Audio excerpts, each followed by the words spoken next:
You've heard complaints about people snoring in bed. And this is mostly because their partners are perhaps kept wide awake at night because the other party is always snoring most of the time and taking away their sleep by that noise.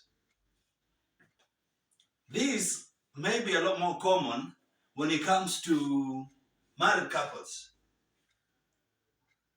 as opposed to those who are single. Hey, by the way, you see, well, lately, when you hear somebody telling you they are not single, well, that does not mean they are married. They are not single because they don't have a boyfriend or girlfriend. That is how it's looked at. But okay, let's go back to the snoring bit. At least when a partner snores, even if they're keeping you awake, you are sure they are alive. Imagine a situation whereby your partner does not even sleep. And because they are not sleeping, their eyes are perhaps just wide awake. You can't even feel their pulse unless they move to change sides. Imagine such a situation. Perhaps with eyes also wide open. Such a situation can be very frightening.